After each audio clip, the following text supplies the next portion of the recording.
Today we will discuss about utilisation of biodiversity. तो आज हम स्टडी करने वाले हैं बायोडाइवर्सिटी का यूटिलाइजेशन किस प्रकार से किया जाता है।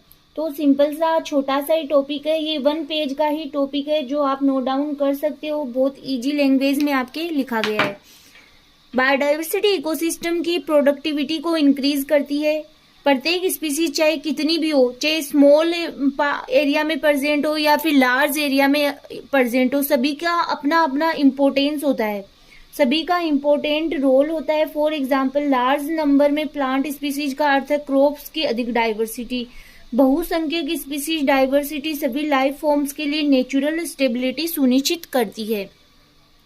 हेल्दी इकोसिस्टम डिफरेंट टाइप की नेचुरल डिजास्टर से बेहतर तरीके से सामना करने में सक्षम होता है। जैसे हमने इकोलॉजिकल रेजिस्टेंस एंड रेजिलियंस का टॉपिक स्टडी किया था, तो हमने वहाँ पे स्टडी भी किया कि इकोसिस्टम में कई बार कोई नेचुरल डिजास्टर है या फिर ह्यूमन एक्टिविटीज के कारण उनमें किस प्रकार से हैबिटाट का लॉस हो जाता है। तो इकोसिस्टम क्या करता है, अपने आप को स्टेबल करने की कोशिश करता है। वो एक इकोसिस्टम की प्रॉपर्टी होती है, जैसे कि रेजिलियंस है या रेजिस्टेंस है।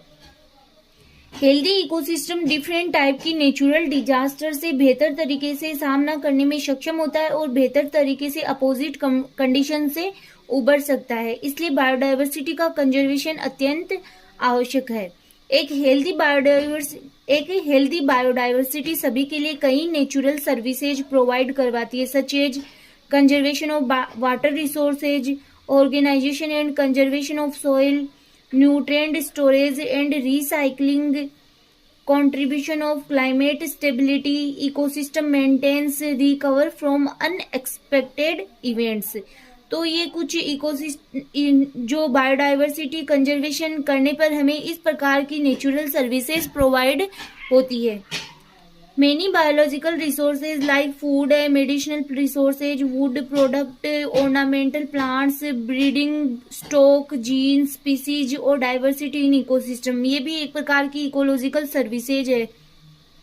बायोडाइवर्सिटी के कई सोशल इम्पोर्टेंस भी है, सच एज रिसर्च है, education and entertainment, tourism and cultural value etc. उपरोक्त सभी सर्विसेज बायोडाइवर्सिटी से हमें फ्री में मिलती है। इनका कोई भी ना तो कोई रिचार्ज करना पड़ता है इनके लिए, ना हमें इनके लिए कोई कीमत चुकानी पड़ती है। ये सारी सर्विसेज हमें फ्री में मिल रही है और भी अधिक हमें अच्छी क्वालिटी की या फिर अच्छी चीजें मिल सकती है जब हम बायोडाइवर्सिटी का कंजर्वेशन करेंगे, उसे सुरक्षित करेंगे हमारी जैव विविधता को। तब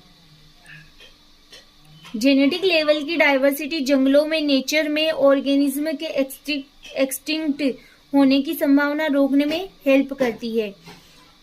ईच स्पीसीज अपने अस्तित्व को सुनिश्चित करने के लिए अदर स्पीसीज द्वारा प्रदान की गई सर्विसेज पर डिपेंड करती है, अतः स्पीसीज एक दूसरे पर डिपेंड करती है। तो इस प्रकार से अगर हम लोग देखें तो बायोडाइवर्सिटी में सभी एक दूसरे पर ही डिपेंड रहते हैं। जैसे ह्यूमंस है तो फूड के लिए प्लांट्स पर डिपेंड होते हैं। तो इस प्रकार से हमें अपने इन्वायरमेंट को क्लीन रखना चाहिए ताकि बायोडाइवर्सिटी का कंजर्वेशन हो सके। अधिक से अधिक ट्रीज लगाने चाहिए ताकि हमें ही अधिक से अधिक प्रोडक्ट प्राप्त हो सके। तो ये था आज का आपका टॉपिक। नेक्स्ट लेक्चर में नए टॉपिक के साथ फिर मिलेंगे।